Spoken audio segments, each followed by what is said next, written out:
Padahal mereka udah ngegelontorin duit yang jumlahnya jelas nggak sedikit kan buat mastiin Zoran nggak kepilih kan. Masih aja gagal. Because if you have a communist running New York, all you're doing is wasting the money you're sending there. So Ternyata dulunya Zoran tuh pernah jadi rapper dengan nama panggung Mr. Kardamam. Ini gue yakin lu pasti udah pernah denger lah berita ini. Berita kalau di Amerika tuh abis ada pilkada, pemilihan wali kota dari berbagai daerah, termasuk di New York. Nah yang bikin heboh, yang menang pemilihan wali kota New York, Zoran Mamdani, dia tuh merupakan politisi muda beragama Islam. Terus dia imigran dan orang yang punya ideologi sosialis demokrat. Nah jelas heboh dong ini, bener-bener sosok yang kebalikannya Trump banget kan doi kan. Mana di Amerika lagi gencar program penangkapan imigran kan. Di New York yang menang pemilihan malah imigran. Ya panas lah Trump. Dan gak cuma Trump yang bikin panas sama kepilihnya Zoran ini ternyata banyak nih. Mulai dari pebisnis sampai elit-elit politik Amerika. Mereka juga dibikin ketar-ketir sama terpilihnya Zoran sebagai wali kota New York yang baru. Tapi emang kenapa sih kepilihnya Zoran Mamdani itu jadi sorotan banget di Amerika? Kenapa kok banyak orang besar Amerika yang dibikin panas sama terpilihnya dia? Ya udah kalau gitu, langsung kita bahas siapa sih sosok Zoran Mamdani ini, apa aja kontroversinya, dan kenapa dia dianggap ancaman sama banyak politisi Amerika. Di Learning by Googling. Oke, ini sebelum kita bahas perseteruan Zoran Mamdani sama Trump dan elit di Amerika, enaknya kita kenalan dulu nih sama sosok Zoran Mamdani ini. Sebenarnya doi ini siapa sih? Kalau menurut Associated Press sama BBC, sosok yang punya nama lengkap Zoran Kwame Mamdani ini, dia tuh merupakan politisi muda Amerika kelahiran Kampala, Uganda. Di tanggal 18 Oktober 1991. Wah, masih tua juga anjir. Tapi walaupun lahirnya di Uganda, dia nih adalah anak dari pasangan imigran keturunan India. Bokapnya, Mahmud Mamdani, adalah seorang akademisi yang sekarang jadi profesor di Columbia University. Sementara ibunya, Mira Nair, kerja sebagai sutradara film. Nah, waktu dia masih kecil, Zoran tuh harus beberapa kali pindah tempat tinggal tuh, ngikut orang tuanya. Dari Uganda, Zoran sempat tinggal beberapa tahun juga di Afrika Selatan. Nah, ketika di Afrika Selatan, dia tinggal di sana tuh di masa awal-awal politik apartheid akhirnya runtuh. Dan momen itu tuh cukup banyak kasih pengaruh ke dia tuh. Kalau menurut dia, walaupun waktu itu dia tuh masih kecil banget, tapi perubahan besar di Afrika Selatan itu tuh jadi titik awal yang ngebuka mata dia soal ketidakadilan. Terus dari Afrika Selatan, waktu umur dia nginjek 7 tahun, baru tuh Zoran mulai tinggal di New York setelah orang tuanya mutusin buat pindah ke sana. Dan buat agamanya, Zoran nih dia nih seorang muslim ya, atau lebih tepatnya pemeluk Syiah aliran 12 imam, sama kayak bokapnya. Dan ini yang sekarang suka diributin kan, terutama di sini nih, di kita. Ya, soalnya karena dia Syiah, banyak yang nolak nyebut dia sebagai muslim deh. Tapi emang belum pernah bahas sejarah Syiah sih ya kita ya. Ajar apa ya? Dan ya, identitas dia sebagai seorang muslim inilah yang akhirnya dipakai baik sama pendukungnya atau sama lawan politiknya buat memperkuat ataupun ngejatuhin dia. Born in Uganda to Indian parents, Mamdani moved to New York with his family at the age of 7. His mother, Mira Nair, is a celebrated film director, and his father, Professor Mahmoud Mamdani, teaches at Columbia University. Nah, sebelum terjun ke dunia politik, Zoran Mamdani tuh ternyata pernah ngerasain kerja di bidang lain loh. Misalnya, dia tuh pernah jadi konselor buat ngebantu warga yang terancam penggusuran. Dan berkat kerjaannya itu, dia jadi bisa tuh ngerasain langsung gimana susahnya hidup di New York tuh, apalagi buat masyarakat kelas bawah. Terus selain itu ada juga nih kerjaan dia yang paling unik dan jauh banget dari perpolitikan. Ternyata dulunya Zoran tuh pernah jadi rapper dengan nama panggung Mr. Kardamam. Random banget, Jir. Dan ya, walaupun kelihatannya remeh-remeh, tapi ternyata pengalaman di kerjaan lamanya inilah yang ngebikin matanya kebuka soal realita kehidupan di New York. Dan dari situ akhirnya Zoran Mamdani mutusin buat masuk ke dunia politik. Dan karir politiknya dimulai waktu dia jadi anggota Dewan Negara bagian New York di tahun 2020. Mulai tuh dari situ udah tuh fokus di politik tuh dia tuh. Nah, dari awal karir politiknya, Zoran ini emang udah ngenalin diri dia sebagai seorang sosialis demokrat. Bahkan dia juga tuh jadi anggota organisasi DSA loh, Democratic Socialists of America. Jadi maksudnya dia tuh komunis. Nah, ini yang perlu kita tahu nih, yang perlu kita ingat nih. Sosialis demokrat tuh nggak sama kayak komunisme ala Uni Soviet gitu ya. Enggak, beda banget ini. Kalau menurut Associated Press, ideologi sosialis demokrat yang diusung Zoran ini tuh intinya adalah keyakinan kalau semua warga negara tuh harusnya tuh punya akses yang sama terhadap kebutuhan dasar. Kayak perumahan yang layak, pendidikan, kesehatan, dan transportasi. Tapi terus caranya bukan dengan menghapus kepemilikan pribadi kayak komunisme. Enggak, kalau dia tuh caranya tuh dengan memperkuat peran pemerintah dalam menyediakan layanan publik. Dan mastiin orang-orang super kaya dan korporasi besar pada bayar pajak yang adil buat biayain semua itu. Jadi ya bisa dibilang simpelnya sosialis demokrat tuh lebih ke melibatkan orang-orang kayanya buat mensejahterakan masyarakat di sana. Nah, pandangan inilah yang jadi fondasi utama dari semua kebijakan yang ditawarkan oleh Zoran Mamdani ketika dia kampanye. Jadi visi misi dia udah jelas, semua kebijakan yang dia tawarin juga udah jelas, semuanya mengarah ke sosialis demokrat. Mamdani describes himself as a democratic socialist. I think ultimately the definition for me of why I call myself a democratic socialist is the words of Dr. King decades ago. He said, call it democracy or call it democratic socialism, there must be a better distribution of wealth for all of God's children in this country. Dan setelah kurang lebih 4 tahun berkarir di dunia politik, Zoran Mamdani akhirnya mutusin buat maju jadi salah satu kandidat calon wali kota New York. Ini waktu Zoran ngumumin kalau dia pengen maju jadi calon wali kota, awalnya banyak banget tuh yang nganggep dia remeh tuh. Tapi di situ dia nggak nyerah, dia datang dengan satu pesan utama yang kuat banget yang ternyata relate ke banyak warga New York. Pesan apa tuh? Kalau ngutip dari beberapa media kayak The Guardian sama BBC, Zoran tuh selalu ngulang-ngulang pesan yang sama. Kota ini terlalu mahal untuk ditinggali. Ini kan pesannya simple, tapi ngena kan? Bener-bener ngewakilin banyak keresahan masyarakat New York kan? Dan bener-bener platform kampanye dia, kayak yang dirangkum sama Britannica, itu isinya tuh selalu janji-janji yang progresif banget yang berkaitan sama isu New York yang mahal banget ini. Misalnya janjinya tuh kayak ini, kayak membekukan biaya sewa apartemen selama 4 tahun. Terus ada juga yang menyediakan bus gratis dan lebih cepat. Sama ada penitipan anak gratis untuk semua warga. Bahkan sampai bikin toko kelontong yang dikelola sama pemerintah buat ngelawan harga pangan yang mahal. Sama dia bilang juga, semua program yang butuh budget besar ini tuh bakal dibiayain dari naikin pajak buat orang-orang kaya dan perusahaan besar. Dan ternyata ide-ide dia ini jadi bikin dia disukain banget nih sama kebanyakan masyarakat New York nih. Terutama anak muda, kelas pekerja, dan komunitas imigran. Tapi terus di sisi lain, ide-ide dia ini nih ngebikin para pebisnis, konglomerat, dan elit politik pada ketar-ketir ngedengernya. Ya soalnya pada terancam kan harta mereka kan. Ayo loh. Dan yang bikin kampanye Zoran ini booming banget tuh bukan cuma janji-janjinya ya, tapi juga cara dia berkampanye. Kalau menurut The Guardian, timnya Zoran tuh mereka tuh ngebangun pasukan relawan terbesar dalam sejarah politik New York. Dengan lebih dari 100.000 orang turun ke jalan. Mereka ngetok pintu rumah warga dan langsung ngobrol tuh di situ tuh langsung tuh. Jadi dengan cara ini kampanyenya tuh berjalan dua arah. Dari warga mereka jadi tahu apa yang dijanjiin sama Zoran Mamdani kan. Dan dari timnya Zoran Mamdani mereka juga jadi tahu apa yang sebenarnya diinginkan sama warga. Terus selain itu Zoran Mamdani juga tuh dia tuh jago banget manfaatin sosmed. Kalau menurut Associated Press, video-video kampanye dia tuh sering banget tuh viral di TikTok sama Instagram. Misalnya ini nih, video dia nyembur ke air es di Coney Island pakai jas lengkap buat nekenin janji dia yang soal tadi tuh, yang soal ngebekuin sewa.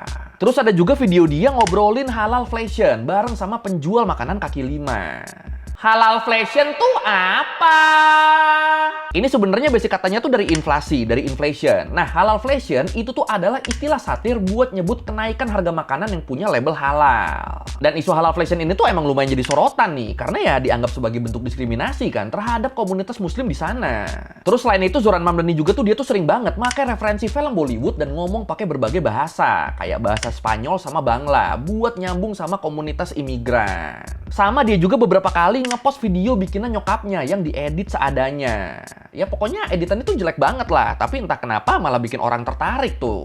Dan ternyata strategi digital dia ini berhasil nih ngebangun citra dia sebagai politisi yang otentik, merakyat, dan beda dari politisi-politisi tua yang kaku. Jadi di saat lawan-lawannya tuh masih pakai cara-cara yang khas politisi banget, yang tua, yang kaku, yang ya lu tau lah ya politisi ya. Nah Zoran nih pakai cara yang beda banget nih. Dan ternyata itu berhasil, itu efektif. Eid Mubarak, Mubarak, Eid Mubarak, Mubarak. Zoran Mamdani ran a magical campaign. It was noticed globally, and comments like these flooded in. Last year, barely anyone knew his name. He had little money and no institutional support from the Democratic Party. Dan gak cuma ngasih janji kebijakan soal ekonomi, Zoran juga tuh pintar ngebangun koalisi dari berbagai isu sosial. Kayak ya yang paling basic aja lah, dia nggak malu tuh nunjukin identitas dia sebagai seorang muslim. Bahkan di tengah retorika anti-muslim yang sering banget muncul di politik AMRI. Dan ternyata kalau menurut Al Jazeera, sikap dia ini tuh justru bikin dia dapat banyak dukungan dari masyarakat. Khususnya komunitas imigran dan minoritas. Sama dia juga secara terbuka ngedukung hak-hak komunitas LGBTQ+. Dia ngejanjiin kalau New York tuh bakal jadi kota suaka buat mereka. Dan berkat sikap-sikapnya ini akhirnya dia bisa menangin hati kelas pekerja, dia juga bisa menangin hati komunitas minoritas. Dan akhirnya ya makin banyak dia yang ngedukung dia deh. Ya walaupun buat yang LGBT ini akhirnya jadi kontroversi juga ya, kayak Syiahnya dia tadi ya, terutama di kita nih. Ya udah kan Syiah pro LGBT lagi, dua-duanya kan sesuatu yang sangat ditentang mayoritas negara kita kan. Tapi ya balik lagi, itu kan di New York bukan di kita. Dan kalau ngomong kontroversi kampanye dia, ada nih satu topik yang ngebikin kampanye Mamdani itu makin kontroversial, makin panas, yaitu pandangan dia soal konflik Israel-Palestina. Ya ini kan emang isu yang sensitif banget nih di New York nih, soalnya New York tuh adalah kota dengan populasi Yahudi terbesar di luar Israel. Jadi kalau menurut Jewish Current sama New York Times, Zoran tuh secara terbuka dia tuh ngedukung gerakan BDS, Boycott, Divestment, Sanctions terhadap Israel. Boykot, cabut investasi, kasih sanksi buat Israel. Dia bahkan pernah bilang PM Israel, Benjamin Netanyahu, itu harusnya ditangkap tuh kalau datang ke New York tuh. Karena status dia sebagai tersangka kejahatan perang di Mahkamah Kriminal Internasional. Apalagi kan terus tadi tuh, New York adalah kota dengan populasi Yahudi terbesar di luar Israel. Nah, dengan dia berpandangan kayak tadi itu kan berarti kan dia kan punya potensi buat kehilangan suara dari komunitas Yahudi kan? Kalau calon-calon wali kota kan harusnya kan mereka kan takut kan. Tapi Zoran di sini enggak tuh. Dia tetap stay, tetap strict sama pandangannya. Sambil Zoran juga nolak tuduhan-tuduhan yang bilang kalau dia adalah antisemit. Dan dia selalu bilang kalau dia menentang segala bentuk antisemitisme. Dan dia bilang kritikan dia, pandangan dia, sikapnya dia itu ditujukan ke pemerintah Israel, bukan ke orang Yahudi. Jadi dia nggak ada masalah sama orang Yahudi, dia bermasalahnya sama Israelnya, gitu tuh. Dan akhirnya isu ini benar-benar ngebelah pemilih dia deh waktu itu. Tapi ya ini juga tuh jadi bukti kalau dia berani ngambil sikap di isu yang biasanya dihindari sama banyak politisi. Dan berkat ini akhirnya simpati orang-orang ke dia jadi makin besar deh. My belief in a universality in international law is also the same set of beliefs that have led me to describe what's happening in Gaza as a genocide. Because what we see is a war crime being answered with war crimes. And what we see is every single hour the Israeli military killing a Palestinian child for close to 2 years. Dan akhirnya di tanggal 4 November 2025 kemarin, waktu pemilu New York diadain, Zoran Mamdani bikin kejutan besar deh. Data dari CNN sama NBC News tunjukin kalau dia berhasil menang dengan perolehan suara 50,4%. Ngalahin Andrew Cuomo, kandidat independen yang sebelumnya kalah dari Zoran di pemilihan calon kandidat di Partai Demokrat, sama ngalahin Curtis Sliwa, kandidat dari Partai Republik. Dan jelas ini kemenangan yang bersejarah banget dong. Ya gimana enggak, Zoran Mamdani tuh jadi wali kota muslim pertama, keturunan Asia Selatan pertama, dan jadi wali kota termuda di New York dalam lebih dari 1 abad terakhir. Dan yang lebih gila lagi, kalau menurut CBS News, jumlah pemilih di pemilu ini tuh jadi yang tertinggi sejak tahun 1969. Yang berarti ini nunjukin kalau kampanyenya Zoran Mamdani itu berhasil narik orang-orang yang biasanya nggak ikut milih. Terutama di sini anak-anak mudanya nih. Jadi yang biasanya pada, ada pemilu ya, ada pilkada ya, ya udahlah sanalah pilihlah, gue sih nggak ikutan, nggak akan ngaruh apa-apa juga ke gue yang biasanya begitu. Nah di tahun ini berkat kampanyenya Zoran Mamdani, mereka tuh jadi kayak, yuk kita pilih yuk, kayaknya kita punya harapan nih, kayaknya bakal ada perubahan nih, jadi begitu tuh mereka tuh. Here are some of his firsts. He's New York City's first Muslim mayor, its first South Asian mayor, its first mayor who was born in Africa, and almost certainly the first New York City mayor to have met his wife on the dating app Hinge. He's also the youngest mayor of the city in over a century. Dan respon terhadap kemenangan Zoran Mamdani ini nih macam-macam nih. Para pendukungnya kalau menurut The Guardian ngelihat ini sebagai kemenangan atas ketakutan dan perpecahan yang jadi gambaran politiknya Donald Trump. Dan juga jadi bukti kalau politik progresif tuh bisa kok menang. Di sisi lain, dari kubu lawan, ini reaksinya keras banget nih. Masih menurut The Guardian, keberhasilan Zoran Mamdani ini tuh jadi semacam pukulan telak ke lawan-lawan politiknya yang pada dibackingin sama pebisnis-pebisnis besar. Padahal mereka udah ngegelontorin duit yang jumlahnya jelas nggak sedikit kan buat mastiin Zoran nggak kepilih kan. Masih aja gagal. Tetap mereka kalah. Tetap Zoran yang kepilih jadi wali kota New York. Terus kalau menurut Politico, para pebisnis Wall Street, mereka juga tuh bilang kalau mereka khawatir kebijakan pajak Mamdani tuh bakal ngerusak ekonomi kota. Ya ini antara takut ngerusak ekonomi kota atau ngerusak ekonomi mereka sih. Terus beberapa kelompok Yahudi konservatif juga tuh nunjukin keprihatinan mereka atas terpilihnya Zoran Mamdani ini. Ya walaupun nggak sedikit juga kelompok Yahudi di New York yang terang-terangan ngedukung Zoran. Bahkan organisasi yang namanya Anti-Defamation League, mereka tuh sampai langsung ngebikin situs yang namanya Mamdani Monitor loh, buat ngawasin kebijakan-kebijakan wali kota baru ini. Jadi lewat situs itu bakal selalu dicari celahnya tuh. Ada salah dikit langsung dihajar tuh sama mereka tuh. Ya pokoknya intinya lawan-lawan politik Zoran Mamdani itu bener-bener dibikin kelabakan lah sama hasil pemilu kemarin tuh. Tapi di antara semua pihak yang kontra sama Zoran, ada satu nama nih yang sekarang dianggap sebagai musuh utamanya Zoran Mamdani. Tahu dong, siapa dong? Yoi, siapa lagi kalau bukan Donald Trump? Ya, kayak yang gue bilang di awal tadi, Zoran sama Donald Trump tuh kan bisa dibilang dua sosok yang bener-bener beda kan? Mulai dari ideologinya, haluan politiknya, kebijakannya, ya pokoknya bener-bener kebalikan lah mereka berdua nih. Dan sejak awal, Trump tuh emang udah jadi salah satu penentang paling kerasnya Zoran Mamdani. Kalau menurut BBC News, Trump tuh sering banget tuh nyebut Zoran Mamdani sebagai komunis. Dan dia juga ngancem bakal motong dana federal buat New York kalau Zoran Mamdani sampai menang. What if Mamdani becomes mayor? It's going to be hard for me as the president to give a lot of money to New York. Because if you have a communist running New York, all you're doing is wasting the money you're sending there. So dan begitu beneran kejadian, begitu Mamdani diumumin menang, Trump langsung tuh ngepost di media sosialnya. Dia bilang, and so it begins. Seolah-olah ngasih sinyal kalau perang antara pemerintah federal dan balai kota New York udah dimulai. Tapi ya mantapnya Zoran Mamdani, dia di sini nggak jiper ya, dia nggak takut sama Trump. Kalau mungkin lu tahu, abis dia kepilih kan, di pidato pertama dia langsung nge-call out Donald Trump kan. Di situ ditantangin tuh Trump tuh sama dia tuh. Jadi ya emang gila ini nyalinya Zoran tuh emang gila. Donald Trump, since I know you're watching, I have 4 words for you. Turn the volume up. Trump was watching, replying moments later, and so it begins. Jadi ya gitu ya, kemenangan Zoran Mamdani di pemilihan wali kota New York tuh bukan cuma soal pergantian wali kota, tapi juga soal perang ideologi antara pemerintah federal sama pemerintah New York yang baru. Sama kenapa terpilihnya dia tuh jadi sesuatu yang besar, soalnya ini adalah cerita gimana suara masyarakat bisa menjatuhkan dominasi elit politik dan uang dari para pebisnis besar.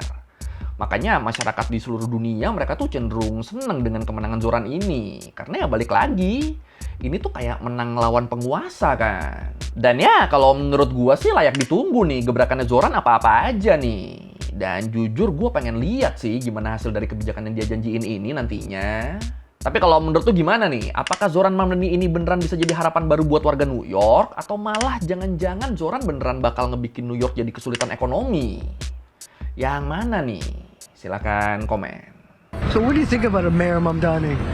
I think it's fantastic. I think it's going to be a really interesting 4 years for our city. I wish he was a little older. I wish he had a little more experience. I did not vote for him, but I listened to his victory speech, and what he said struck me. Oke, sekian Laribung kali ini tentang terpilihnya Zoran Mamdani jadi wali kota New York yang baru.